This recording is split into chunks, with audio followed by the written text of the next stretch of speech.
A lo largo de la historia, el hombre ha sentido la necesidad de superar sus limitaciones naturales. Podemos remontarnos a la antigua Mesopotamia, al poema épico de Gilgamesh, el rey de Uruk que busca infructuosamente la inmortalidad. O Fausto, el protagonista de la leyenda germánica que vende su alma al diablo a cambio de una vida de conocimiento y placer ilimitados. O Víctor Frankenstein, el protagonista de la novela de Mary Shelley, un joven científico que en su afán de crear un ser hermoso termina creando un engendro miserable. Pero es Friedrich Nietzsche el primero en expresar en términos filosóficos esta necesidad de superación con el concepto de Übermensch o superhombre. Al proclamar la muerte de Dios, Nietzsche nos pide ignorar las promesas de vida extraterrenales ofrecidas por el cristianismo. Está en manos del superhombre y su inquebrantable voluntad para superar sus limitaciones, el crear un nuevo sistema de valores que le permita alcanzar sus objetivos superiores. Las historias e ideas que acabo de reseñar sirven como preámbulo para hablar del transhumanismo, que es el tema del video de hoy. ¿Pero qué es el transhumanismo? El transhumanismo es una ideología, pero también un movimiento cultural que busca mejorar las capacidades físicas, intelectuales y morales del ser humano mediante aplicaciones tecnológicas. En términos lingüísticos, el poeta italiano Dante Alighieri fue el primero en utilizar el término similar a transhumanismo. En su obra Divina Comedia, de inicios del siglo XIV, Dante usa el verbo transhumanar, que significa trascender la condición humana. En términos científicos o de especulación científica, el primero en darle un significado conceptual al transhumanismo es el biólogo evolucionista británico Sir Julian Huxley, quien en 1957 aboga por la intervención directa del hombre en el proceso de evolución natural. Es interesante anotar que Julian Huxley fue hermano de Aldous Huxley, el autor de la novela distópica Un Mundo Feliz, y que también fue presidente de la Sociedad Británica de Eugenesia y primer director general de la UNESCO en 1946.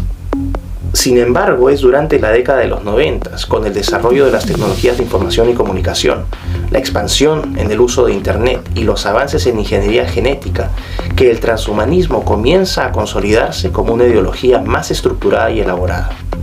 Esto deriva formalmente en la fundación de la Asociación Mundial de Transhumanismo y la Declaración Transhumanista en 1998. Entre los principales exponentes del transhumanismo se encuentran los filósofos británicos Max More y David Pearce, los filósofos suecos Nick Bostrom y Anders Sandberg, y el futurista estadounidense Ray Kurzweil, quien hoy trabaja como director de ingeniería de Google. Los transhumanistas parten de la premisa que la evolución biológica o natural es un proceso innecesariamente lento y cruel, que se reduce a la transmisión de genes. Nuestra dependencia de la lotería genética nos convierte en seres vulnerables a enfermedades, sufrimiento y vicios morales, como el odio, la venganza, la envidia, los celos, la depresión. Peor aún, nuestra genética y biología nos condenan a muerte.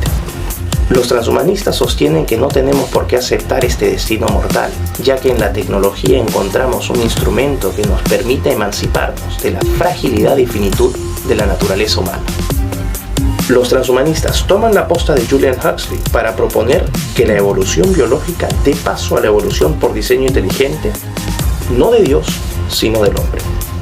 Si bien las tecnologías disponibles hoy no son lo suficientemente maduras para asumir este control, ello no impide a los transhumanistas establecer 3 principios o aspiraciones básicas de su ideología. La primera de ellas es la superlongevidad. El envejecimiento es una enfermedad, así lo sostiene el gerontólogo inglés Aubrey de Grey, quien trabaja en medicina regenerativa para detener y revertir este proceso. Para de Grey y los transhumanistas, es nuestro derecho elegir cuánto queremos vivir. El segundo principio o aspiración es la superinteligencia. Nuestro cerebro darwiniano es primitivo y nos priva de experiencias cognitivas y sensoriales que mejorarían notablemente nuestra experiencia de vida. Ray Kurzweil y Nick Bostrom sostienen que debemos aprovechar el desarrollo exponencial de las computadoras para integrarnos o fusionarnos con ellas y así aprovechar su poder y velocidad de procesamiento de información. Ambos autores sostienen que la actual relación entre personas y sus celulares ya configura una realidad transhumanista. El tercer principio o aspiración es el superbienestar. La evolución biológica, ya vimos, conlleva sufrimiento. Para David Pearce, de nada servirían la superlongevidad y la superinteligencia si nuestra calidad de vida es miserable. Para ello propone el proyecto abolicionista, que no es más que la abolición del sufrimiento mediante la manipulación de nuestros genes. Peirce complementa el proyecto abolicionista con el concepto de imperativo hedonista, para decirnos que podemos y debemos vivir como Fausto sin necesidad de vender nuestra alma al diablo. A simple vista la oferta del transhumanismo resulta muy atractiva, pero todo tiene un costo. Para convertirnos en superhumanos debemos dejar de ser humanos. Las intervenciones tecnológicas propuestas por los transhumanistas transformarían nuestra actual condición y naturaleza humanas de manera radical, irreversible y permanente. Obviamente los transhumanistas no tienen problema en asumir este costo. Es más, apelan a la aplicación, al uso de tecnologías convergentes para materializar sus aspiraciones. Por tecnologías convergentes entendemos aquellas tecnologías que se integran y potencian entre sí para lograr los resultados deseados, aclarando que son los resultados deseados por los transhumanistas. Entre las tecnologías actuales más apropiadas para el proyecto transhumanista tenemos la biotecnología, que es la tecnología aplicada a la creación, modificación y combinación de organismos vivos. La biotecnología ofrece un potencial terapéutico mayor, por ejemplo en el tratamiento del cáncer o enfermedades monogénicas como la enfermedad de Huntington. Ya existe la técnica de edición de genes CRISPR, descubierto en 2012 por la bioquímica estadounidense Jennifer Doudna y la microbióloga francesa Emmanuelle Charpentier, técnica que promete revolucionar el tratamiento de estas y otras enfermedades genéticas. Sin embargo, la edición de genes vía CRISPR también abre la posibilidad para aplicaciones no terapéuticas con fines comerciales, como son los bebés por catálogo o la creación de quimeras, que son criaturas mitad animal, mitad humanas. Por ejemplo, en el caso de la colonización del océano, podríamos mezclar genes de peces con humanos para así adaptarnos al nuevo entorno acuático. Una segunda tecnología apropiada para el proyecto transhumanista es la nanotecnología, que corresponde a la manipulación de materia a nivel atómico y molecular para la fabricación de nuevos materiales. La revolución del grafeno, material aislado en 2004 por dos científicos rusos en la Universidad de Manchester, constituye un buen ejemplo de la revolución nanotecnológica. Finalmente tenemos la inteligencia artificial, que es la tecnología mediante la cual las máquinas, especialmente los sistemas computacionales, simulan las funciones de la inteligencia humana. Los transhumanistas aspiran a que algún día las máquinas puedan aprender y pensar por sí mismas, pero también a la posibilidad de que éstas adquieran conciencia de su propia existencia. La idea de superinteligencia busca alcanzarse mediante la fusión del hombre con la computadora.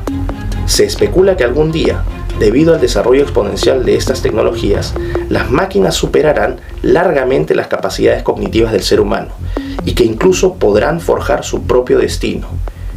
Ahora bien, si nos detenemos a reflexionar sobre las promesas del transhumanismo y los costos que debemos asumir para convertirnos en superhombres, bien podríamos concluir como Francis Fukuyama que el transhumanismo es la idea más peligrosa del mundo. Aún así, el transhumanismo es solo un proceso de transición del humano al posthumano. Por posthumano se entienden formas de vida que no requieren cuerpos, sean biológicos como los que hoy tenemos o artificiales como los que propone el transhumanismo, sino conciencias individuales que se integran para formar una superinteligencia colectiva intangible y eterna. Esta superinteligencia no habitaría en el universo, sino en un espacio nuevo, conocido como el metaverso. En el fondo, el proyecto transhumanista es otra manzana en el jardín del Edén, la transición evolutiva que promete al Homo sapiens convertirse en Homo Deus, es decir, la transición del hombre que cree en Dios al hombre que se cree en Dios.